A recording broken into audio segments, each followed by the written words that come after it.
Hola, me gustaría comenzar dando la bienvenida a esta presentación en la que voy a exponer mi trabajo fin de máster del Máster en Dificultades de Aprendizaje y Trastornos del Habla de la Universitat Oberta de Cataluña.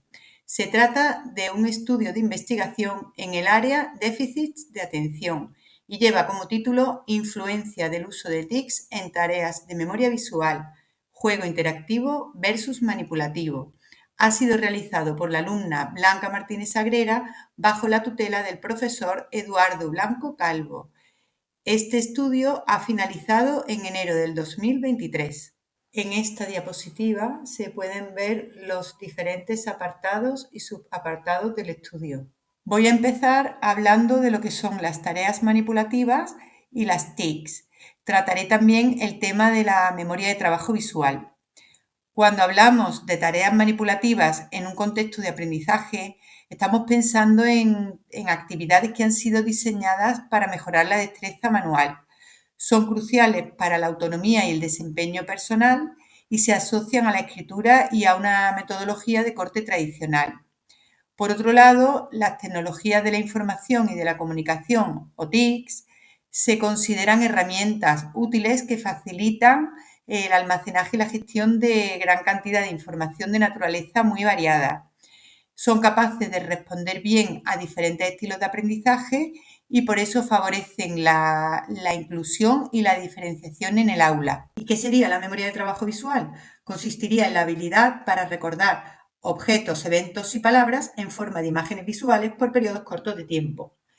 Hay clasificaciones que consideran que los problemas de memoria visual están relacionados con dificultades de aprendizaje de tipo no académico.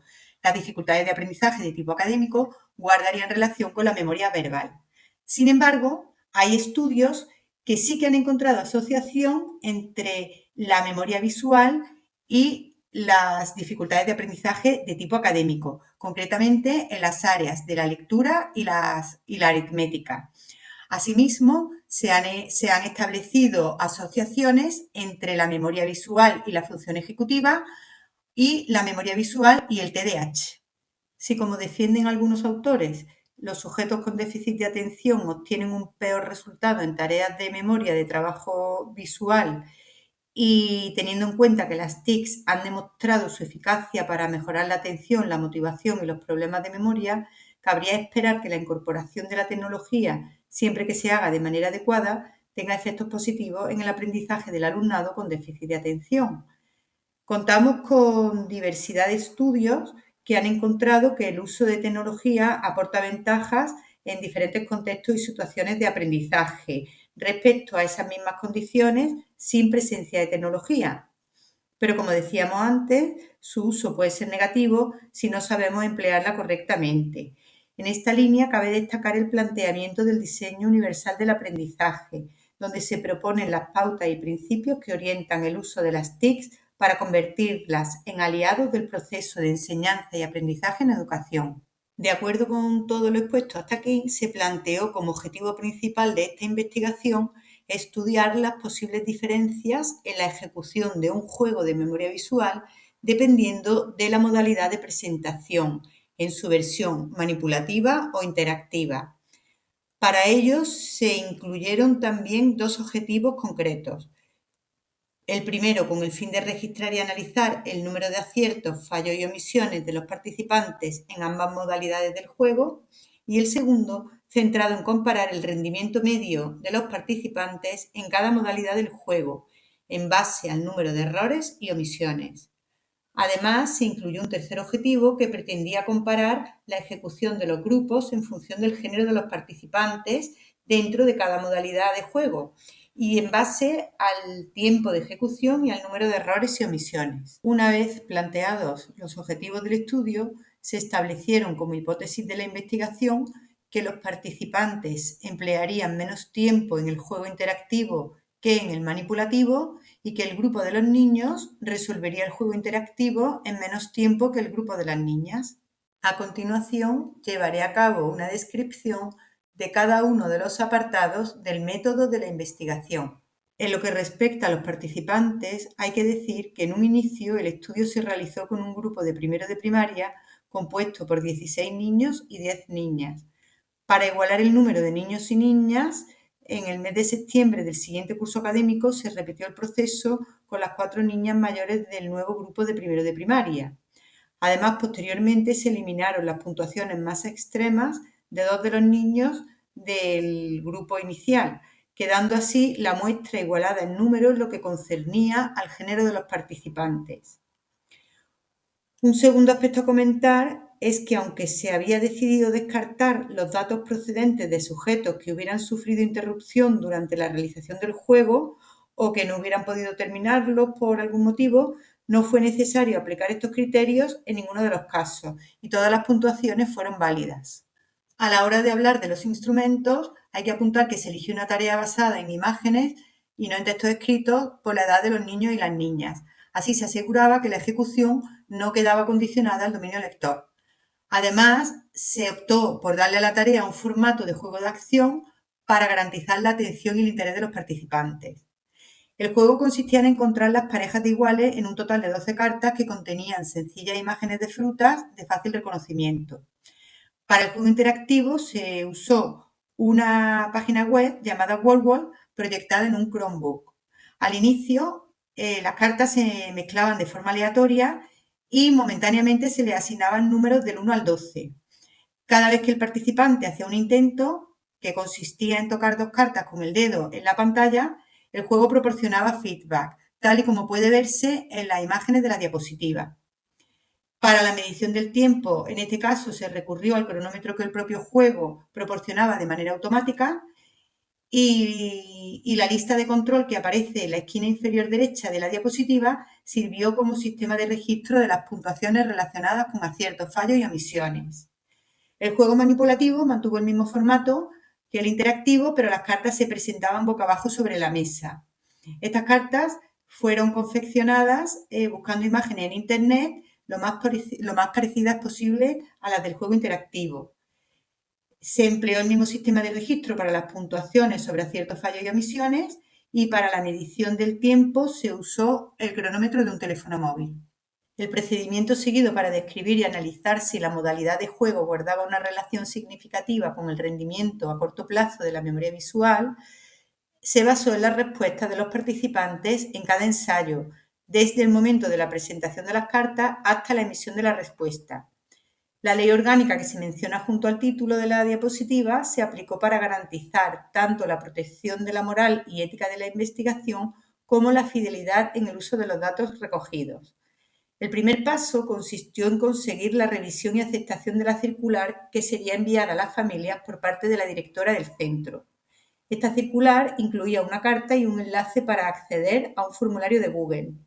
En la carta se informaba brevemente de la autoría, naturaleza y la finalidad del proyecto, y el formulario contenía un documento de consentimiento informado, además de más detalles sobre la investigación. Se recurrió a la plataforma iSams, que es la forma habitual de comunicación del colegio con las familias, para hacerlos llegar y recoger las respuestas. Aunque se fijó un plazo de una semana para esto último, hubo que contactar por teléfono con algunas familias y hablar con ellas personalmente hasta conseguir todas las respuestas, que fueron afirmativas.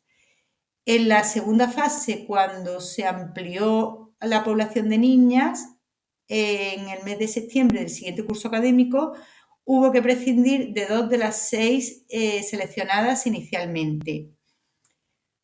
Para comprobar que el orden de administración de los juegos y que el día de la semana adjudicado no interfería en las respuestas por efecto del aprendizaje o la fatiga, se puso en marcha una prueba piloto. Así, 2 semanas antes de comenzar la primera fase de la recogida de datos, se estableció un sistema de contrabalanceo de las modalidades del juego y de los días. Y en esta prueba piloto participaron un grupo de 2 niños y 2 niñas. Durante las 2 semanas siguientes se continuó con el mismo proceso hasta que todos los participantes pasaron por las 2 pruebas. Solamente 2 niños que estuvieron enfermos tuvieron que hacer los 2 juegos en días consecutivos. La forma de actuar incluyó una explicación inicial a todo el grupo en clase y ahí se les dieron los detalles del proceso. Este incluía que la persona encargada de la investigación les recogería del primer patio del día después de darles 10 minutos libres para desayunar a cada participante. Desde allí se les acompañaba a una pequeña sala acristalada situada en una zona tranquila del edificio, donde había un cartel en la puerta que avisaba de la sesión para evitar interrupciones. Antes del comienzo del juego se daban las instrucciones tal y como pueden verse en el anexo 1 y durante la ejecución se llevaba a cabo el registro de las puntuaciones usando códigos alfanuméricos para identificar a los participantes. Los tiempos se midieron en segundos. A la variable categórica género se le asignaron valores numéricos, siendo 0 para los niños y 1 para las niñas. Asimismo, ocurrió con las puntuaciones sobre aciertos, fallos y omisiones, que se registraron con valores numéricos. Al finalizar el juego, se agradeció la colaboración a los participantes y se revisaron los datos. Una vez interpretados estos, y de acuerdo a la ley que se menciona al principio de este apartado, se conservaron las tablas y gráficos y se eliminaron los valores individuales. Seguidamente haré una justificación de los análisis estadísticos que se llevaron a cabo para responder a los objetivos de la investigación. En este estudio correlacional, la memoria de trabajo visual se codificó como una variable de escala, tomando como referencia la suma del número de errores y omisiones y el tiempo de ejecución medido en segundos. Las variables dicotómicas modalidad de juego y género se codificaron ambas como variables ordinales numéricas.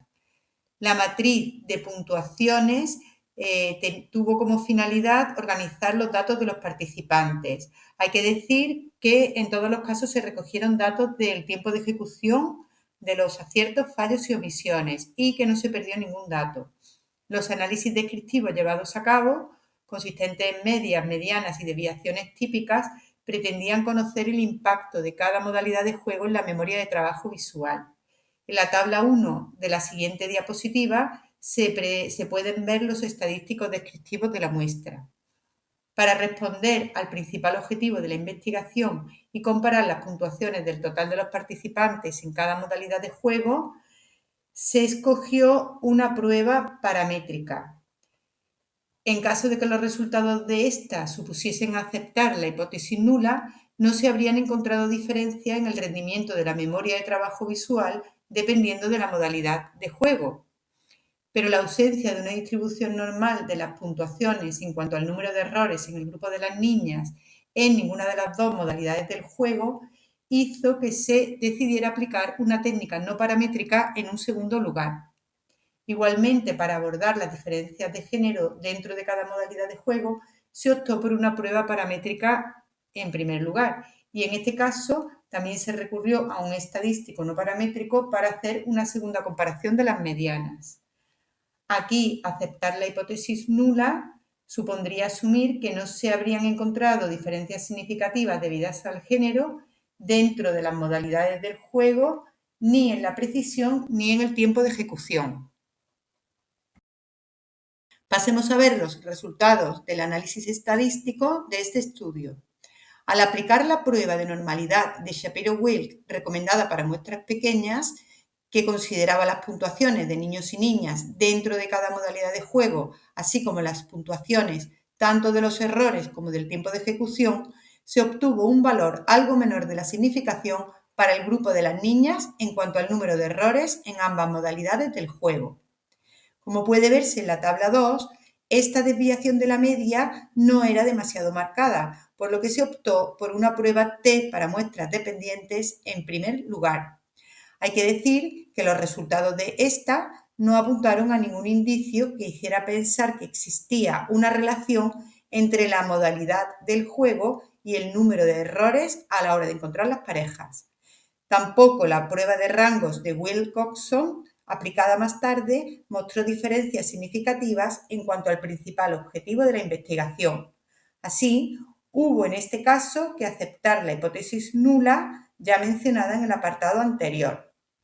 En cuanto a los resultados sobre las diferencias de género dentro de cada modalidad de juego, ni respecto al número de errores ni al tiempo de ejecución, la prueba T para muestras independientes arrojó diferencias significativas para ninguna de las modalidades del juego. De nuevo, este resultado nos llevaría a aceptar la hipótesis nula y asumir la ausencia de relación dentro de cada modalidad en función del género de los participantes. Sin embargo, los resultados de la prueba U de Mann-Whitney para muestras independientes, aplicada posteriormente, sí evidenció diferencias significativas para el número de errores en el juego manipulativo.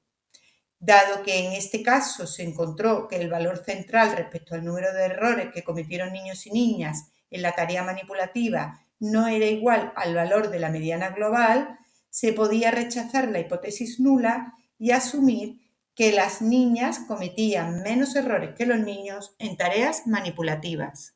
Pasemos a ver los resultados del análisis estadístico de este estudio.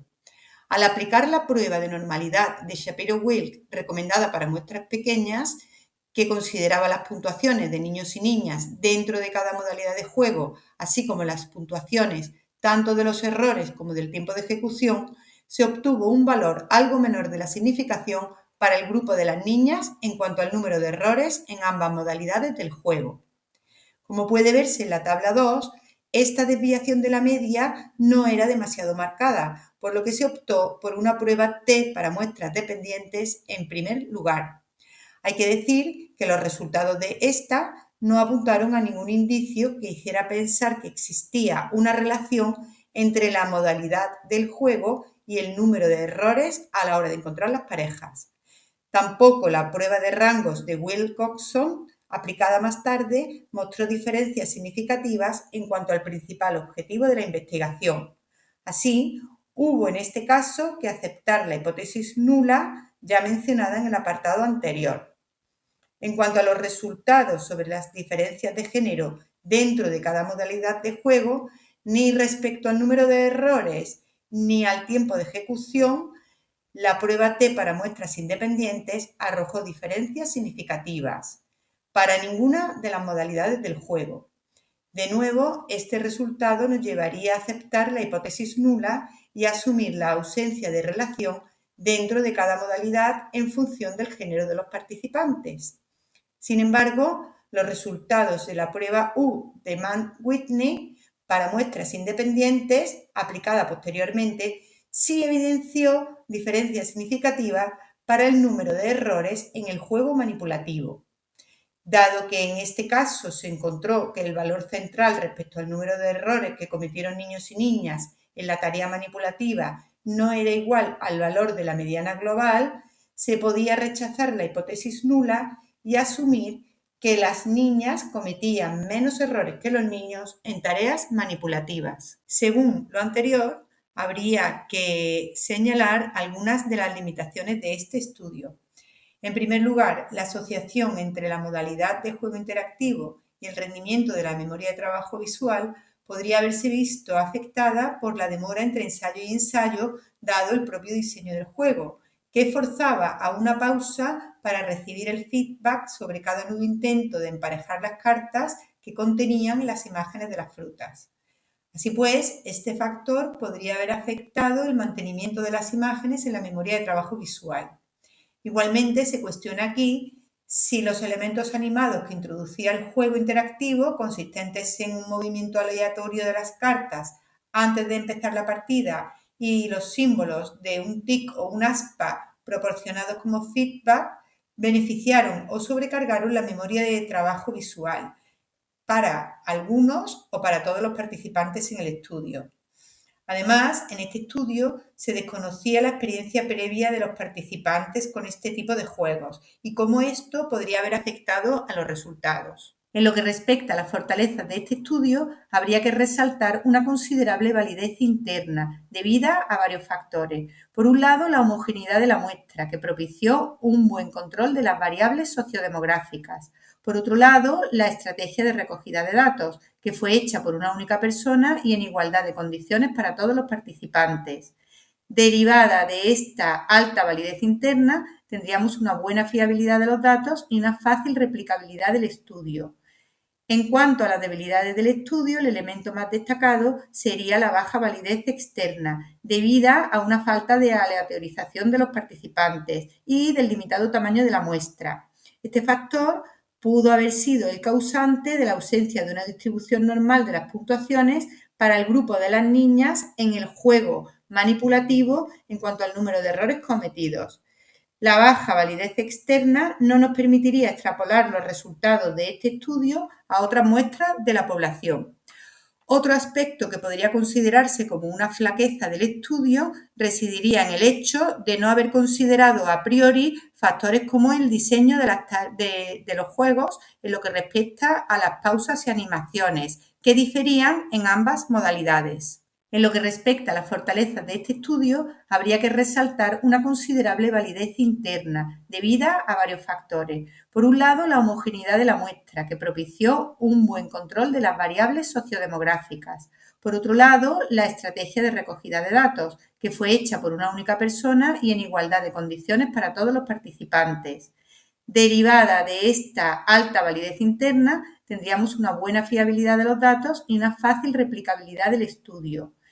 En cuanto a las debilidades del estudio, el elemento más destacado sería la baja validez externa, debida a una falta de aleatorización de los participantes y del limitado tamaño de la muestra. Este factor pudo haber sido el causante de la ausencia de una distribución normal de las puntuaciones para el grupo de las niñas en el juego manipulativo en cuanto al número de errores cometidos. La baja validez externa no nos permitiría extrapolar los resultados de este estudio a otras muestras de la población.